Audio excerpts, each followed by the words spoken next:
পাওয়ার lifting. এটা আবার তেমন কঠিন কি? এটা তো যে কোনো বাচ্চা পোলাপানি করতে পারে। হ্যাঁ, দিলে তো ফিজিক্সকে অপমান করে। বাই দ্য ওয়ে, বাচ্চা পোলাপান বলতে আমি বুঝাইছি মাসেল বেশি বডি শডি আছে এমন পোলাপান, তুই না। Actually, powerlifting is not just about muscles. There is a plenty of physics and techniques behind it. বেশিরভাগ পাওয়ার লিফটার স্টার্ট করার পূর্বে শ্বাস নেয় এবং শ্বাস ছাড়তে থাকে উপরে তোলার সময়। কিন্তু কেউ কেউ মনে করেন শ্বাস মুখ দিয়ে চেপে ধরে রাখা তাদেরকে এক্সট্রা পাওয়ার যোগায়। টর্সোতে যে প্রেসার ক্রিয়েট হয় সেটা স্পাইনকে সাপোর্ট দেয়, কিন্তু ব্লাড সার্কুলেশন স্টপ করে দেয়, যার কারণে হৃৎপিণ্ড উত্তেজিত হয়ে ওঠে এবং ব্লাড প্রেসার বেড়ে মুখ লাল হয়ে যায়। আশ্চর্যজনক বিষয় হচ্ছে, যদি তুমি খুব দ্রুত শ্বাস ছেড়ে দাও ওয়েট নামানোর সময়, তবে তোমার হার্ট রেট খুব ফাস্ট ড্রপ করবে এবং ব্লাড প্রেসার কমে যাবে, ফলে অক্সিজেনের ঘাটতি তৈরি হবে মস্তিষ্কে। তারপর কি হবে জানো?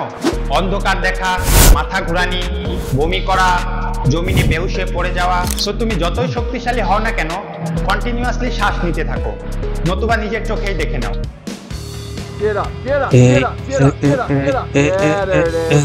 শাবাশ, অনেক পরিশ্রম হয়ে গেছে, এখন সময় হচ্ছে একটু ঘুমানো। এই যা, বালিশটা দেখি অনেক শক্ত। উৎসুক জনতার জোরালো আওয়াজ পাওয়া যাচ্ছে, কিন্তু তাই বলে 660 পাউন্ড ওয়েট উঠানো কম কথা নয়।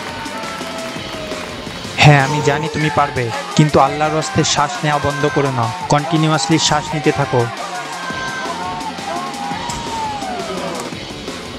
শ্বাস নাও, শ্বাস নাও, শ্বাস নাও। হলো তো মেসাকার?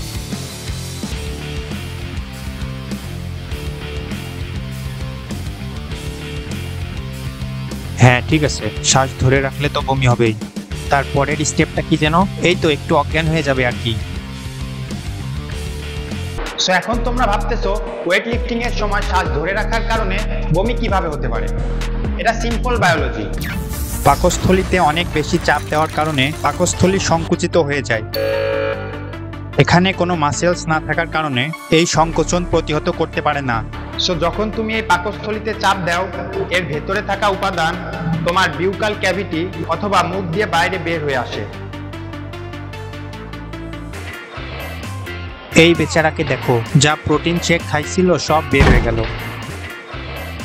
ভাগ্যিস সামনের দিকে কেউ দাঁড়াইছিল না, নতুবা তার আজকে গোসল করা ফরজ হয়ে যেত। এই যে আমাদের মাসেলম্যান চলে এসেছে, কিন্তু আজকে রাতে তার ঘুম ভালো হয় নাই, তাই এখন সে ঘুমাবে।